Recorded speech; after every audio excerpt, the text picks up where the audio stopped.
समस्त को Sam's classes स्वागत। आम आज ओडिया कारक विभक्तिर किसी क्वेश्चन करवा जहाँकि परीक्षा उपयोगी अटे। तो पे जो मैंने चैनल नुआटे चैनल को सब्सक्राइब करना वीडियो को पे आरंभ शेष पर्यटन देख। प्रश्न अच्छी शिक्षक छात्रटी को बहीटे देले वाक्य थोड़ा संप्रदान कारकटी कौटा संप्रदान कारक पदटी कौटा पे जाचे कारक क्या कहुए पे कारक जब कह वाक्य मध्य क्रियापद सहित अन्य पद मान जो संपर्क थाए पे कारक कहुए। ये कह शिक्षक छात्रटी को देले क्या देले छात्रटी को देले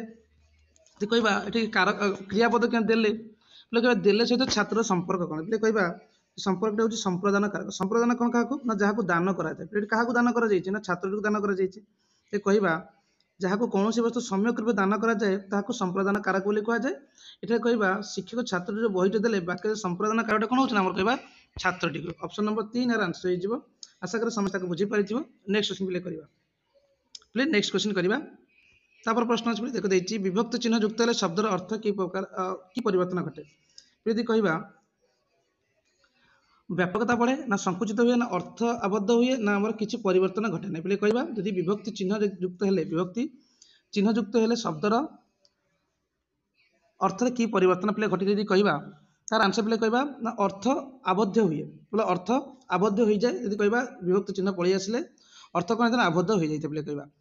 यदि कह ऑप्शन कौन हम यदि कहवा ऑप्शन नंबर 3 आर आंसर हो पे कहवा विभक्ति क्या कहवा कारक चिन्ह को पे विभक्त कहुए। कारक चिन्ह को विभक्ति बोली कहुए। विभक्ति चिन्ह है विभक्ति चिन्ह जब युक्त हो कहवा शब्दर अर्थ कौन हम ना अर्थ आबद्ध हो। नेक्स्ट क्वेश्चन प्ले करवा ध्वनि को अर्थ दान करवा ये कौन देखिए रेखांकित बोलते कि प्रकार कारक संप्रदान कर्मकारक करण कारक ना अधिकरण कारक पे देखिए ध्वनि को अर्थ दान करने निमंते पे यार आंसर कहवा तुम्हें समस्ते कह भावुव जहाँ को दान करा जाए तो ताको संप्रदान कारक हो जाए किंतु ना पे दान क्या करा जाए ना कह दान यार किसी आवश्यक न आसो तो आम कहवा आम भिखारी की दान करा तार आवश्यक आसो कि पुरोहित को दान दवा तार आवश्यक किंतु जो तार आवश्यकता जो आवश्यक ना ध्वनि को अर्थदान कले कौन हम कि लाभ ना यदि ध्वनि की आम अर्थदान करवा तार कि लाभ ना कहीं कहना जो ग्रहिता दत्त वस्तुर पूर्ण अधिकारी होता है ग्रहिता संप्रदान कारक नई से कर्मकारक हो पार कहीं ध्वनि तार रिक्वायरमेंट आसबनी संपूर्ण रूप से अधिकारी हो पार ना आम कौन कहवा से कौन कहवा ना कर्मकारक कहीपर। आंसर कर्मकारक जमी एग्जांपल दवा धोबा को लुगा दियो दर्जी को कना दियो कांथ वाला को लुगा दियो कंथा वाला को लुगा दियो ताले कह जो दर्जी की लुगा देल धोबा को लुगा देल कि कंथा वाला को लुगा देल से जो देल तार कौन संपूर्ण रूप अधिकारी कि अधिकारी नुहति से कर्मकारक हो पारे जो देखिए जी तार संपूर्ण रूप अधिकारी हो पारे कहीं ध्वनि को धन देले कौन ना पुणी रिटर्न आपको पलि आस तेणु ध्वनि की धन दबा गोटे निरर्थक कथा कहीपर। यार आंसर कौन होमर कर्मकारक पे संप्रदान कारक कहीं भाव नहीं दान करागले संप्रदान कारक तो ध्वनि को अर्थदान करवा यह गोटे किसी लाभ होना तेणुक कहवा ये संपूर्ण से अधिकारी हो पारे ना तेणुक कहवा यह कौन हम ना आमर कर्मकारक हो पार। नेक्स्ट क्वेश्चन करवा देखिए कारक क्या कहती यदि कहवा कारक आम क्या कहवा ऑप्शन जी वाक्य क्रिया सहित जो पद संपर्क थाए वाक्य कर्ता सहित जो पद संपर्क थाए ना वाक्य क्रिया सहित जो पद संपर्क न थाए ना वाक्य कर्म सहित जो पद संपर्क थाए पे प्रथम पढ़ी तो कारक मुझे क्या कहना कारक हूँ वाक्य क्रियापद ता सहित जो अन्य पद मान संपर्क को आम कारक कहवा। तो ऑप्शन नंबर 1 आर आंसर हो। नेक्स्ट क्वेश्चन करवा तृतीय विभक्ति चिन्ह रे यह क्यों अर्थ को प्रकाश करे। तृतीय अर्थ जो रे आम जाने तृतीय विभक्ति चिन्ह रे द्वारा दे था तृतीय विभक्ति थाए तो रे तृतीय चिन्ह रे तार यह क्यों अर्थ को प्रकाश करे द्वारा ना स्थान रे ना ठारे ना समय पे कहवा ये जो रे अच्छी रेटा देखा रेटा कौन ना द्वारा बुझाई था द्वारा रेटा द्वारा बुझाई था कहवा रे तृतीय व्यक्ति जो रे थाए द्वारा बुझाई था कौन कह ना द्वारा मन रखता द्वारा आर आंसर द्वारा हो द्वारा अर्थ को प्रकाश करी थाए। नेक्स्ट क्वेश्चन करवा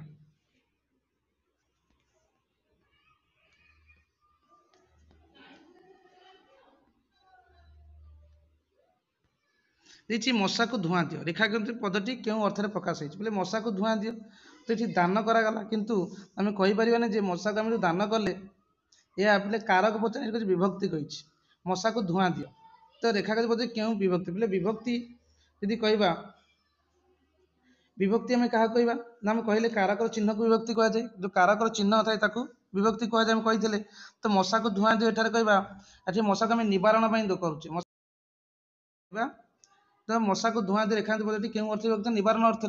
तो मशा को धुआं देने मशार निवारण पे धुआं दौचे तेणु मशा को धुआं दे रेखटी कौन निवारण अर्थ चतुर्थी विभक्ति जो जैसे ऑप्शन नंबर 3 आंसर हो निवारण अर्थ चतुर्थी विभक्ति जैसे ऑप्शन नंबर 3 आंसर हो मु तोते बेल हूँ जानी रेखांत पद्धति क्यों विभक्ति मु तोते बेल हूँ जानी कहवा मु तोते बेल हूँ जानी रेखांत पद्धति कहवा जदि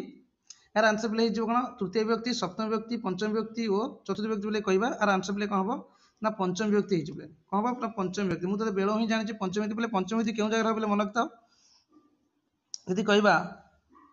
मु तोते बेल हूँ जानी एठार बेल हूँ मान अपादान कारक बेल हूँ कौन हो अपादान कारक यहाँ कारक हूँ अपादान बेल हूँ जानी अपादान कारकटा तेणु मुझे बेल जानी रेखांत कौन विभक्ति पंचम हो मन रखता अपादान कारक हेतु अर्थ भिन्न बा अलग बुझाले तुलनात्मक अर्थ उत्कर्ष बा अपकर्ष बुझाले जो दिग निर्णीत हुए मार्ग काल पर्याप्त रक्षार्थ और पराजय आदि शब्द कौन पंचम विभक्ति बोले मन रखता मु तोते बेल हूँ जानी बोले अपादान कारक जब कह जो अपादान कारक थाए बेल हूँटा हूँ कौन अपादान कारक तो अपादान कारक बोले विभक्ति केमती जाना ना अपादान कारक हेतु अर्थ भिन्न बा अलग बुझाइले तुलनार्थ अर्थ उत्कर्ष बा अपकर्ष बुझाइले जो दिग निर्णीत हुए मार्ग और कालर परिवर्ते रक्षार्थ और पराजय आदि शब्द जोगे पंचम विभक्ति बोले होता है तो कह मुझे तो बेल हूँ जानी तो कहीपर आर कौन हम ना हम यहाँ कौन पंचम विभक्ति हो नेक्स्ट क्वेश्चन करवा अच्छी शब्द विभक्ति युक्त हेल्ले कौन हम ऑप्शन शब्द उपपद पद क्योंटी ना पे कहवा शब्द जो विभक्ति युक्त होमें कहले पे पद हो आंसर पे कह आंसर कहीं पद हो मन रखते पे शब्द जो कहीं विभक्ति युक्त हो पद बोले आम कहीपर पे जानीचे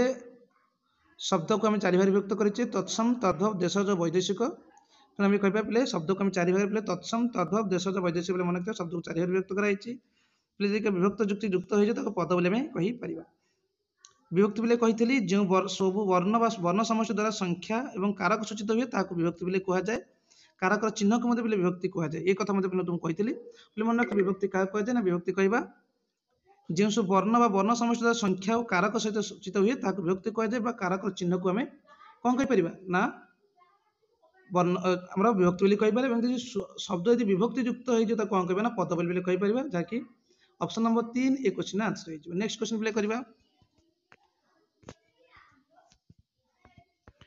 नेक्स्ट क्वेश्चन देखिए बालके मोर बोलकर रेखांकित पद्धति क्यों कारक अटे पे बालके मोर बोलकर क्यों कारक हम पे कारक तुम कही जे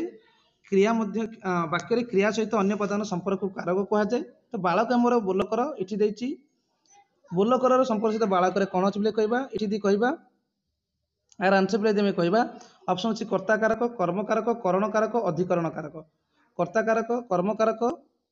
करण कारक और अधिकरण कारक यदि कहवा तो बालक ये पे कौन हो कहवा आर आंसर पे यदि कहवा तो बालक मोर बोलकर यदि कहवा किए मोर बोल करेंगे ना बालक करेंगे बालक बोल किए करेंगे ना बालक ही करेंगे तो कहीपर ये कौन हम आंसर हम ना कर्ता कारक ये कम कर कि बालक मैंने कम कर कहीपर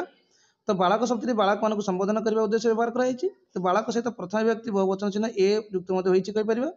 तो कह एठार बोल करवा अर्थात कहुई निर्देश अनुसार कार्य करवा किए करेंगे ना मोर बालक मान द्वारा करते ये कहीपर जो रेखांकित पद अच्छी बालक बालक कौन है कर्ता कारक option number 1 answer next question करवा नेक्स्ट क्वेश्चन देखिए नरेश व्यवसाय बहुत रोजगार करुच्ची नरेश व्यवसाय बहुत रोजगार कर वाक्य अपादान कारक कौटा अपादान पे कारक कौटा पे अपादान कारक जो कहवा तो कारक आम तो कहले पे क्रिया सहित वाक्य मान पद मान संपर्क वाक्य क्रिया सहित पद मान वाक्य जो पद थाए क्रियापद सहित अन्य पद समष्टि को संपर्क को आम कौन कहना कारक कही जो पे कहवा अपादान कारक कहवा ना क्रिया द्वारा गोटे वस्तु अन्य वस्तुर विच्छिन्न होगा जनागले क्रिया द्वारा गोटे वस्तु अन्य वस्तु कौन हो विच्छिन्न हो जाऊँगी जो कहवा ताहा अपादान कारक बोली कहीपर तो ये को नरेश व्यवसाय बहुत रोजगार करुच्ची ये किए विच्छिन्न करोची ना कहवा ना नरेश व्यवसाय विच्छिन्न कहीपर व्यवसाय हूँ कौन ना अपादान कारक पे मन तो कारक मध्य 6 भाग विभक्त कराई कर्ता कर्म करण संपादन अपादान करण पे ये आंसर आशा करें समस्त बुझीपार व्यवसाय आंसर हो समस्त को धन्यवाद वीडियो को आरंभ शेष देखी पे मन रखी समस्त को कही रखुची जे आमर इवनिंग रे सबुदिन मैथमेटिक्स क्लास चलुची जहार मैथमेटिक्स रिक्वायरमेंट अच्छी जॉइन कर एवं क्वेश्चन आंसर भी पचारि पार। धन्यवाद समस्त को।